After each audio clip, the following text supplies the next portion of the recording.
Fusion 360, mate, to some might still feel like it's just dropped out the womb and it's still hanging off its mother's nipple.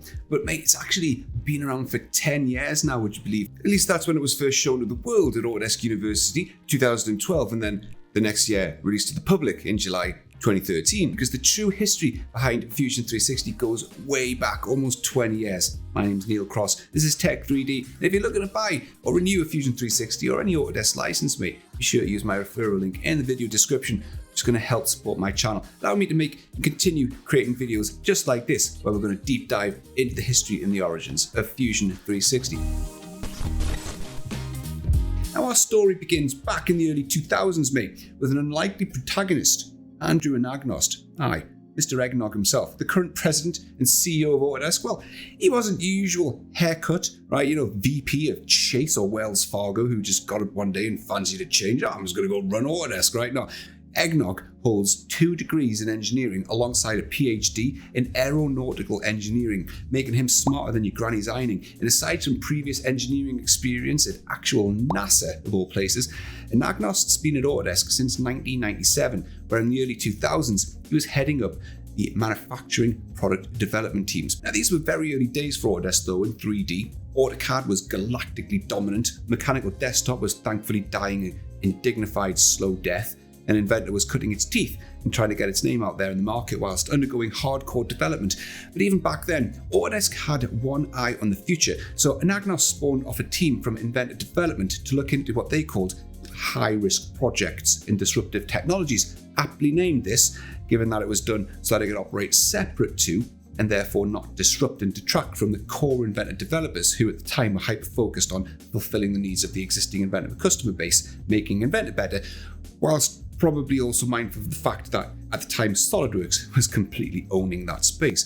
But the journey from disruptive technology experimentation into Fusion 360 begins back in 2007, where Autodesk seemingly had to react to a bustling market and competitor activity because there was all kinds of stuff going on in 2007. Take May, for example. A merger happened which began a shifting landscape in computer-aided design. Do you remember package called I-Deas in its original iteration from the now tainted and shamed company SDRC that were caught up in this accounting scandal? This was mostly used within the automotive industry and heavily so by Ford and GM. Both I-Deas and SDRC, well, they were subsequently bought by EDS in 2001, who had also acquired UGS and their Unigraphics software. EDS then took both I-Deas and Unigraphics and merged the two products into a single product under a name that you might be familiar with, NX, which was then later bought by Siemens in 2007.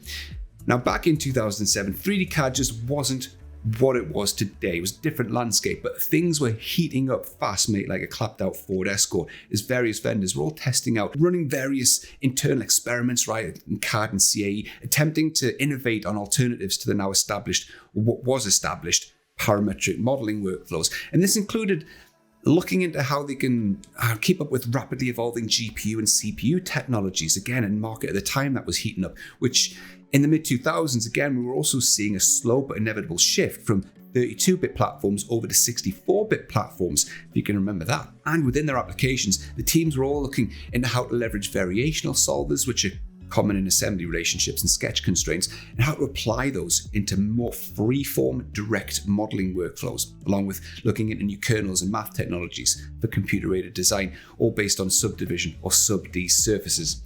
So this was all a super exciting time for computer-aided design, and things began hitting the market before long. Siemens created a hybrid synchronous solution merging real-time direct modeling with D-Cubed's variational geometric constraint solver, something that Siemens actually acquired through their UGS acquisition, and now Siemens sub-licensed out to almost every CAD vendor on the market, including Autodesk as well, for Inventor and Fusion 360, would you believe? But in 2005, a team comprising of ex-PTC and SolidWorks and computer vision top brass, well, they all hugged and kissed, rekindled, made a baby, a proverbial baby at least, and out popped a package called Space Claim, built upon Spatial's ASYS kernel owned by Dassault, who are the owners of SolidWorks and CATIA.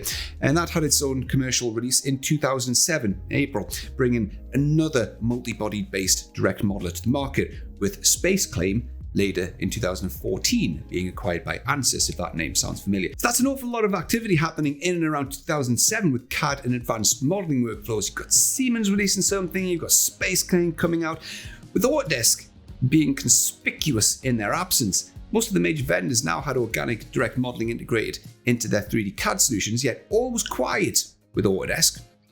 Now, whether this next part is entirely coincidental or not, you decide.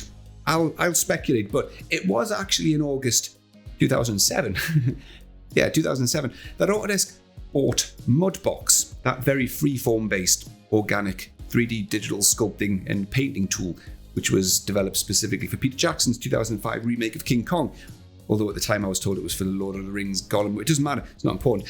But at the timing's curious. Were Autodesk beginning to panic a bit based on what was happening in the market around 2007? Was the purchase of Mudbox a knee-jerk reactionary attempt at acquiring something that they could potentially splice into the mechanical 3D CAD packages if their disruptive technologies team weren't bearing any fruit? I mean, after all, they did hilariously chuck Mudbox into the manufacturing-focused product design suites a couple of years later, asking steel fabricators to get cracking using a T-Rex and a cow for a template. Either way, one internal project was beginning to poke its head above the parapet because in 2009, a very odd application appeared in the 2010 version of the design suite called Inventor Fusion, if you can remember that one. Now at the time, this took us for a bit of a spin. Well, some of us at least. It arrived out of the blue, no fanfare, just this random application installed separately and launched off of a button on the Autodesk Inventor toolbar. I think it came with AutoCAD as well. I think it was also on their labs, or their now retired Autodesk Labs site as well. But it opened a completely new application window when you clicked the button. It was pretty bare bones and desolate in 2010 when it first arrived, but over the next few years, it introduced their recently acquired T-splines surfacing technology that allowed for a whole new set of model creation workflows that those of us who'd been entirely engrossed in the Autodesk ecosystem up until then just never seen anything like that before, allowing us to do things Inventor just could never do, concepts that were totally alien to the traditional Inventor user. But it also had your usual regular solid modeling commands in there as well. It all sounded perfect. It had good potential, but guidance at the time from Autodesk was almost non-existent, and we were all kind of left just scratching our heads, trying to figure out just what the hell this thing wanted from us, right? We wanted to give it a fair trial, but just didn't know what to do. And then even then, whatever you'd created in Inventor Fusion, you could port it back into Inventor, but it came through no history tree or parameters. Again, it was just a concept at the time, all the way back then, that a lot of us just couldn't wrap our heads around, again, purely due to a lack of guidance from Autodesk on what we should be expecting. So this Inventor Fusion black sheep, weird gingerhead stepchild sort of entity, it existed in the design suite for around 3 years, from 2009 to 2012, when it was unceremoniously just pulled, vanished without even a whimper. But what none of us knew at the time, or at least those of us not party to their grand plan, was that this was quite a critical technology experiment that Autodesk were actually running. And with that, they learned a thing or two. Primarily that, obviously, most customers preferred a single user application experience and data formats over this weird bouncing and opening up multiple application windows. Duh, obviously, right? It kind of goes without saying. Customers wanted more automation, and also platforms where customers want to work, well, they're expanding out beyond just Microsoft Windows, specifically and crucially with the story of Fusion 360. The cloud at the time was an emerging platform and a huge potential for collaboration and automation. So when this Inventor Fusion technology experiment just vanished like a fart in the wind to where I assumed was the good old Autodesk graveyard, they were in fact taking that technology, what they'd learned, and began concocting a brand new multi-OS device platform. And several years were dedicated to investments in the platform and the first set of apps for this. Many software libraries needed for it were Windows only and required dedicated development time to be made cross-platform.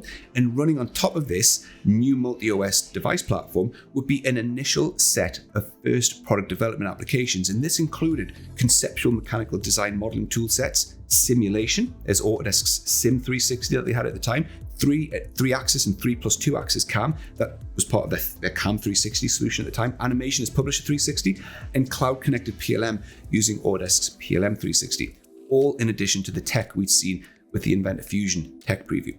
Now, the emphasis at the time was on conceptual design and smart products, which typically smaller assembly data sets and simpler drawings than what you'd expect to find in the more heavy industrial engineering sector, allowing this platform to be market ready earlier. And with that, the underlying multi-OS device platform with the initial 360 applications on top of that, it was ready and Fusion 360 was born. Now, this might all sound a bit convoluted, but it was 2012 at the time, mate. And internally within Autodesk, all of these product teams, they'd all historically been run separately. They'd all shipped their products separately, marketed themselves separately, and used unique underlying technology stacks. But unifying them all to one platform, it changed all of that. They all now shared a common cross-platform cloud core, common data and user experiences, with the decision to use the cloud as the new platform being absolutely key, as history would ultimately dictate, because without going balls deep, right, into the cloud-first technology approach with Fusion 360, the benefits that we've seen, like instant data access, built-in data management, team collaboration, along with the vast help ecosystem and the vibrant user community, none of that would have ever happened or been near impossible without this cloud-first approach and centralized data management core structure. That made automation possible in so many new ways. So by late 2013, the entity known as Fusion 360, well, that had been completely reinvented. It was now on a modern architecture, it was cross-platform and cloud-enabled. And in an attempt to try and differentiate it from other offerings, both internally and externally, Fusion 360 was considered a multi-discipline design tool, not just a CAD tool, boasting CAM and SIM add-ins internally. And unlike some of Autodesk's other tool sets at the time, the add-ins and the disciplines that it had were a first-class user experience, which shared common core components in graphics, user interface, licensing, and cloud data. This was the technological beginnings of the Fusion 360 that we know today. Although we saw early DNA samples of what became Fusion 360 through that Inventor Fusion technology preview that I talked about earlier, along with it having a Mac variant as well, the world was actually ultimately introduced to the very first public-facing iteration of the Fusion 360 product at Autodesk University in November 2012, with Autodesk rather boldly pitching it as comprehensive 3D modeling in the cloud. But the announcement was met with mixed reactions at the time, as they always are. Some said the announcement was a bit damp, could have done with a bit more spectacle. Could have done with a bit more hurrah, right? Which is a bit odd given the current state of the marketing. Some were super excited. Many were cynical and pessimistic towards the underlying Autodesk 360 cloud-based backend of Fusion 360. Again, mate, this was 2012. Back then, people were absolutely terrified of the cloud. It was this unknown, mortifying entity that people were just inherently terrified of. Now, whether or not Autodesk had a planned roadmap, though, for Fusion 360 at the time, or just had intentions of reacting to the marketplace, don't know. But Fusion 360 at the time was missing an API. On release, it didn't have any parametrics, didn't have a drawing environment, didn't have any model repair or design doctor of sorts, didn't have team collaboration, modular workspaces like sheet metal and rendering, and therefore there was pretty big questions over its capability to fit within any sort of larger white-collar engineering businesses who were potentially already established or suited for the likes of SolidWorks or Inventor. Questions were being asked: who's this for? Where does it fit? But subsequently, over the years, after several what they call technology previews, multiple apps that they had on a shared platform strategy, that was reconsidered, and all those different applications were combined into one, what they called an end-to-end product development platform, all under the Fusion 360 name, fused all into one, if you will. Autodesk whipped out the checkbook and subsequently acquired some new technology that ultimately allowed for the data management solution known today as Fusion Team. This was perfect for a maturing product, and it allowed Fusion 360 a few more years of separation and isolated growth away from Autodesk's cloud PLM technology, which is really where Autodesk saw Fusion 360 ultimately heading. And whilst all that was going on, Autodesk had another bun in the oven, another internal research project that some old school users might not have heard the name of for a long time. Project Dreamcatcher. Autodesk graduated Project Dreamcatcher into a new tool for design automation, which was later called Generative Design, also developed on yet another unique technology platform. And I'm sure they have their reasons, don't know what they are, but Autodesk made the call very early on to add this emerging automation technology onto the Fusion 360 platform and Fusion 360 only. And boy, have they stuck to their guns on that ever since. But ultimately, This was embedded in Fusion 360, leveraging the now unified design, simulation, and CAM tech on top of this new cloud compute and AI capability. Fusion was really beginning to raise eyebrows now with all this new technology it's bringing to the table. And this takes us through to 2019, where Fusion 360 was now run as a completely standalone business within Autodesk, with its own marketing, it's got its own sales team, its own development, all under the man, the legend, Stephen Hoop Doggy Dog Hooper. Fusion Business Unit, well, they were given sales targets, they were given subscriber targets, and ultimately this all went to prove that it was possible to scale Fusion 360 into something much bigger. Since then, the likes of Inventor Sheet Metal, AutoCAD and Inventor-based 2D drawing capabilities, electronics design through Eagle, additive design manufacturing, a complex, high-quality and robust machining ecosystem, machining simulation, PLM, and tons more have all been unified into Fusion 360 in what Autodesk call their end-to-end product development capability, essentially coalescing and homogenizing a stack of complementary manufacturing toolsets into a single platform. And this platform architecture has afforded Autodesk the ability to add capabilities, replace and remove them on a 6-week release cadence, which is hugely different from their traditional annual product release cycle with an optional incremental patching schedule that all of their other products are going through. And the dynamic nature of this platform has produced a broad, multidisciplined toolset. And with that, Fusion 360 has and will continue to evolve as new devices and platforms break mainstream and mature, allowing Fusion 360 to adapt and choose which capability best fits both its own needs and that of its user base. So whilst the name or the brand Fusion has got a long history, the team, the name, and the learnings gained along the way are all that really remain from those simple beginnings 15 years ago. Fusion's changed so much, as it's deservedly now reinvented itself into a flagship product in Autodesk's portfolio. Let's talk about positioning, marketing. This part is rather subjective and open to interpretation. You're more than welcome to express your views and comments down below, but what about Fusion 360 being free? At the time that Fusion 360 was undergoing its conception in its early release cycle and its development, Carl Bass was the Autodesk CEO, and Carl was a huge advocate for Fusion 360, and he put considerable resource into positioning Fusion 360 into the non-commercial markets like hobbyists, education, startups, and personal users. And Fusion was ultimately free to use in those sectors, and that was a strong message. Now at the time, and again this is only my opinion, but because Fusion couldn't really be reasonably entertained in any collaborative industrial setting way back when, this set the tone and perception in very early days that Fusion 360 was a free platform because it was mostly leveraged and suitable for those sort of non-commercial settings. And that's a very strong message. It's a very strong perception, one that's really hard to change course from. These markets have never had a CAD tool dangled in front of them like this before, which fits their needs perfectly with such liberal, free and open access and availability. And the resulting explosion in interest, well, that created an even bigger perception that Fusion 360 was explicitly intended solely for these non-commercial use cases. And this left Autodesk in a bit of a pickle, because if you look back over the life of Fusion 360 and the sheer quantity of investment that's gone into it, take Project Dreamcatcher or the Generative design project alone, for example, and how much investment it would have took just get that going alone, never mind the 10 years of rapid in-product feature development that Fusion 360's had since release, it becomes pretty clear that Fusion was never going to be a free CAD solution. It had to become commercially and financially viable at some point, else they just wouldn't have been making the decisions that they'd made along the way.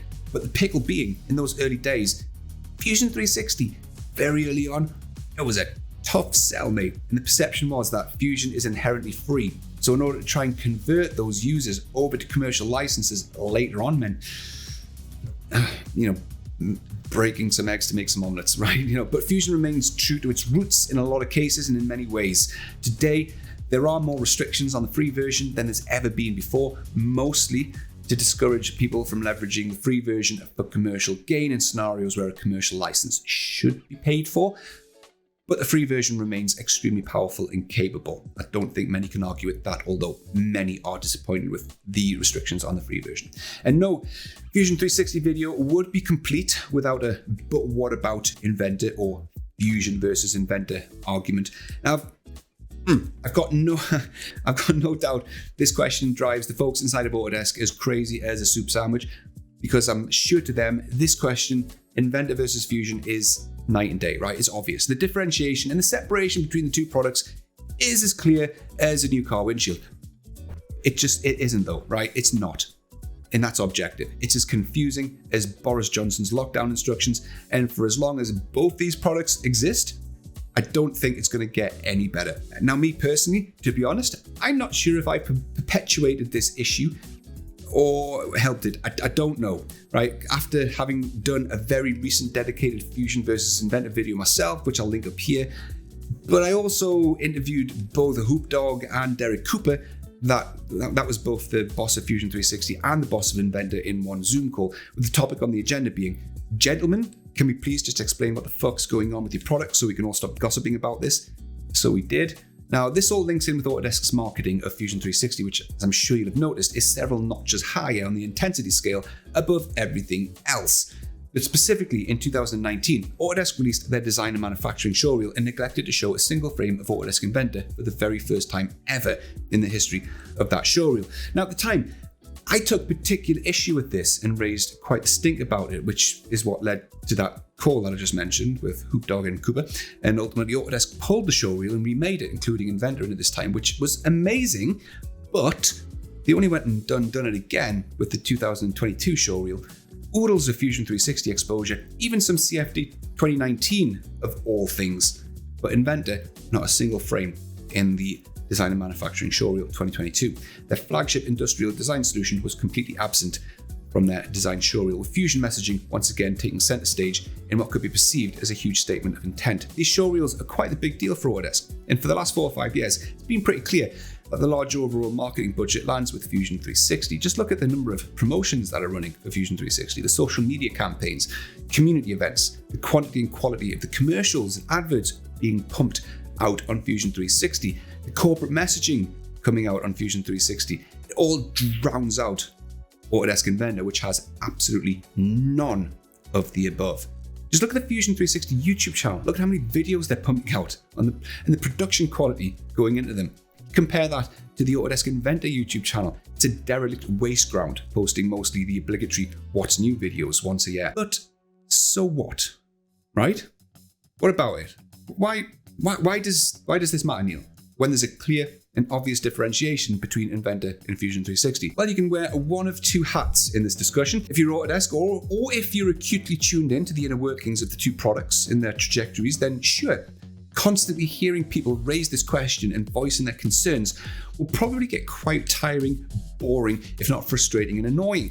But if you're not in that camp, if you don't know the two products intimately well, which is, almost everybody, right? The overwhelming majority of people out there, not to mention potential new business, then on face value and first impressions, strong Fusion 360 messaging and marketing is actually both confusing and concerning. What you have to remember is the majority of people out there don't have the time to spend days or weeks researching this to get the knowledge levels up to a point that some of us are at before they make a purchase choice. So their initial impressions are set by product marketing. And all you have to do is look at the Fusion 360 and Inventor product pages on the Autodesk website. Both are pitched as design and manufacturing tools, but it's pretty clear that far less effort has gone into the Inventor sales page. It's like, you can share stuff, you can automate this and that. It's got BIM stuff, and then here's an upsell of the design collection. That's pretty much it. Fusion, on the other hand, it's basically like tell me it's professional grade without using the word professional. Look at all the stuff it does: seamless simulation, FEA verification, flexible 3D design, sheet metal, and then this. It's the best mechanical engineering platform for engineers. Repeat, the best mechanical engineering platform for engineers. I have questions, and there lies the issue. I have questions, and so will new business, not to mention the millions of existing loyal Inventor customers reading this message and thinking, what do you mean Fusion's the best mechanical engineering platform for engineers? You said Inventor was the professional grade platform and best for mechanical engineers. Have I missed something? I thought I was paying for your best solution already. Should I be dumping Inventor and moving to Fusion, or what if that's the best mechanical engineering solution for engineers? I'm an engineer. You don't specify which engineers. You just say for engineering.